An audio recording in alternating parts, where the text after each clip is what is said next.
You're right. See, it's a matter of perception. See, Perception. I'm sorry. See, I'm sorry. Perception. Another call.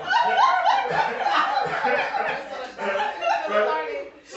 So another part of potential is potent, which means what you are displaying, right? So you're not potent unless you're putting out something, right? So it's a percentage. Like if you say that this brother has a potential, he has to at least be showing it at a 51% clip, right? Right. He can't be at 5, or he can't be at 10, or he can't be at 25. That's not potential. What he's doing is showing you that he has some ability. But also, I think too, in our community, because we've been trained a certain way to be materialistic and all that. When we look at the things that we consider wealth, we're not I think a lot of black women, they're looking at wealth, what he has, potential, what he's doing. But really the wealth is his character and some of the other things that we have not been trained to look for. So we are always looking for that superficial, was he driving, he doesn't have a car, he doesn't have this. And so we're chasing wealth. Because Paul can be whole and spirit. That's what core is. Integrity, authenticity. Yes. Doesn't have to be financial anyway. You can just be a poor person, poor mindset, poor discipline, poor belief system, Yeah, but see, that's what wealth is, and that's where we miss it. So that's why I illustrate and I speak to the holistic situation. Because that's what we are. We're holistic beings. We're African-centered holistic beings, and that's not about financial. That's about vibration. Like it's a vibrational frequency. There's a reason why money is called currency, right? There's a reason. Even money is a vibrational frequency. So if you raise your spirit level, your mental level, and your physical level, the money comes easy, right? See, one of the things that impressed me about my wife, I told her, like, if you don't like what you're doing in corporate America, don't worry about it. You can come home and let's discuss what you love or what you like, and let's do that. And then she said, well, where the money gonna come from? I said, I got you. She's like, yeah, I hear what you're saying, but I'm gonna keep working this job and all this stuff. But I got to see some more, right? And I'm like, hell you mean? Like, I'm putting it out here that I want you to be good, and I'm willing to put out there. She's like, I heard you. I heard you, but let me see something. And I'm like, okay, enough said. So what she's saying is, the say so gotta go with the do so. Yes, sir. I'm from Missouri. Not really, but I'm from the show me state. Because love is what it does to me. And love is an action word. It is not just verbal. You telling me, baby, I love you. No, my love language is acts of service. It is quality time, physical touch. All those things are necessary. But I cannot go off. I'm a spoken word artist myself, so I know words cannot just be words. It can ring hollow. It has to put some motion to it. So I am not one where most women who have lacked being told that I love you, that may be sufficient for them. Baby, I love you. And she's like, oh my God, girl, he said he loved me. Right. But you know what? That's what my daughter's 26. We're almost the same age. Oh, girl. But anyway, Immaculate conception. Yeah. What my son is. My daughter. But anyway, I'm 29 again. But Millennials. a lot of that's I'm interested in working with images in the film industry and music industry, and I'm talking with some people because what's being put out to so many women is all superficial. It's nothing real. And so what you're saying, Sinsear, that's at a different level of consciousness. That what you're speaking, I understand it, and that's where we should be. But that's not what's being marketed. And when we talk about the women, even my daughter, she finished Tuskegee and she's in grad school. And we had a conversation during Christmas that just really was disturbing because she's like, she wants to get married and she wants to be retired by the guy. That's that money thing. That's that Cardi B. That whole. Right. So we're thinking, this is a great conversation, but I'm telling you, we need to really work because a lot of our women, even older adult women, they're still into that material thing. What you gonna do for me? And the cash, and they don't care anything about love. It's all about getting that cash. But go ahead. No, jump in. When I look at the word wealth, I spell it WHEALTH because if your health is not involved in it, then there is no wealth.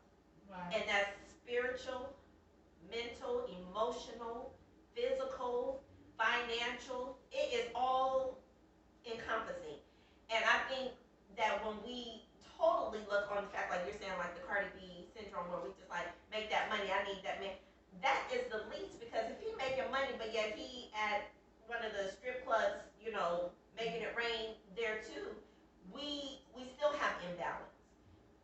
If our mind is not set on us all being healthy, there is no wealth today. Steve Jobs died.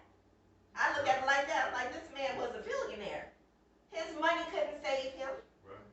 So we can't just focus on the money aspect, because money does nothing. Money answers all things. That's what the Bible says. It answers all things. But it is not the answer to everything that we need. Right. Right. See, what you just said is why I wrote a book. It's why we live out loud. Like my elders charged me. All right. They said that since we too old to get out here and talk to our people about X, Y, Z. That's your job. So the reason why I'm hard on brothers is because my elders were hard on me. Like they told me, brother, get your shit together. Like you ain't got time. So what you doing with your time? Right? So how are you spending your time? What type of purpose does your time have? So that's what led me to write a book. See, that's what led me to be somebody in the community that my young brothers and sisters know that they can tap into. Right? So that's why we're having these conversations. That's for them. Right? So we got to combat this foolishness that's online with something of substance. Right. Right. So I want to add to a few things like what you said about the love language. I actually did a few trainings on the love language, and one of the things after people have read the book, because it's decades old, but now that collectively we're coming in evolution, people are new to expressing or understanding what their love language is. There's a few things that I've learned in my research that we've missed. Number one is your love language changes. So I always add this sidebar when I say that, is that I'm a specialized bra specialist by Victoria's Secret. And one thing, ladies, that we don't know is your bra size changes every 6 months. that's true. And 80%, over 80%, between 80 and 90% of women wear the wrong size bra. And so, because we love to go to Victoria's Secret, everybody can't wear Victoria's Secret. It has nothing to do with the number or the letter. It has everything to do with the manufacturer. And so when I learned that, the same with your mental health and also your love language. Every 6 months, just like you need to get a bra fitting, you need to do a mental check and a love check. Take the love language test, it's free, you can Google it on there, read the book if you want to go more in depth. But we don't give ourselves permission to do that. So we get stuck on, this is my love language. Which leads me to the second point about the love language, is we speak the love language we desire. So I share my dominant love language is acts of service. So love to me looks like I used to tease and say, one guy came into my house and took my trash out without me asking. I was like, boy, don't do that. Don't do that. Don't take that trash out without me asking you to do it. Don't put no air in my tire because you observant. Don't do that. But That's real. that's not his love language. His love language, this guy that I was dating, is words of affirmation. So he kept telling me, I love you, you're beautiful, I love you. And I was like, I don't need to hear that. But I didn't realize that he can only speak the language that he knows, and we can too. So we have to be bilingual in our love language. Yes. Because we're constantly saying, well, my love language is this, so you got it. Well, you don't know how to speak that. Yes. So then in that breakdown in that relationship, I learned that I wasn't open and bilingual. So I'm sitting here saying, well, he doesn't love me because he's not showing it. That's not true. He was speaking the love language he wanted, and he felt, well, she don't love me because she never says it. Because I wasn't the type, oh, you're handsome, oh, you look good, oh, babe, I was not that woman. So you ain't get that from me. What? What you want? We got that.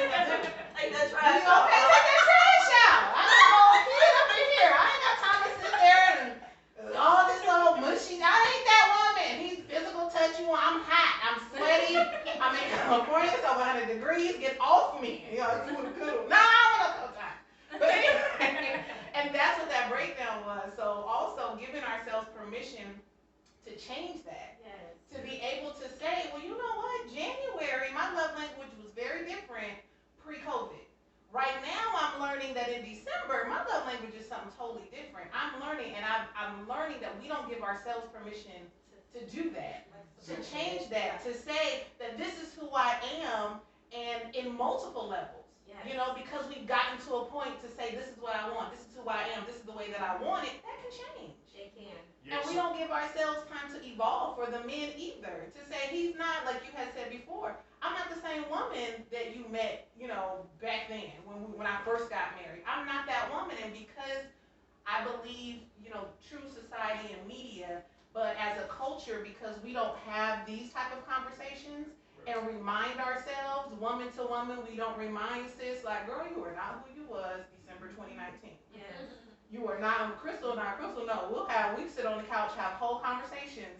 And when I came this summer in August, total different conversation than the conversation was in October and even December about relationships, because that changes. And once I believe we allow ourselves that space to be like, okay, I'm not the same person, I've changed, my yes is now no, my no is now yes, and that's okay. Yes. Then we'll be more open to communicate better and accept men on a different level, to say, okay, he had an attitude, but maybe I was a little mean and shut down and had this wall up, you know. So now that I'm a little softer, maybe I do need to apologize. Maybe I do need to sit down and just shut up.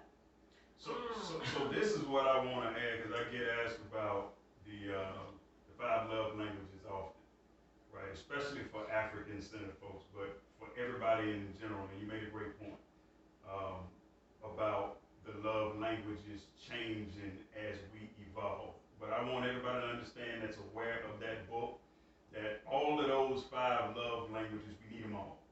We do. But we need different things at different times. We need variation, right? So if you say, because one of the fundamental issues that I have with the work is we look to put ourselves in boxes as identifiers. Okay, I need to identify what this is, or how this is, or like I need to be able to put a label on that. That's what we've been taught, right? So we do the same thing with love. But what I want everybody to understand is that all of those love languages, you're going to have a problem if you say your love language is acts of service, and it comes time for you to get touched. But there's no touch, right? So as African-centered people, we're relational. So we need touch. Now, some of us need it to varying degrees. So if you take that work, take a look at all of them and see exactly what it's saying and determine, okay, I see right now, to your point, that this is what I'm needing right now, the majority of, right? But as you settle in that, you're going to need more, right? And it's the same idea as us saying, okay, well, right now I need some food. Okay, now I'm thirsty. All right, now I don't need to eat, I need to sleep. It's the same idea with those love languages and how we operate. I wanted to add to both of you on that one of the things that I took a year-long course in it, and he actually was a speaker at one of our church services, and one of the things he said about the fluency, we all speak all 5. We are stronger or weaker, and when you're doing the self-work that you need to do,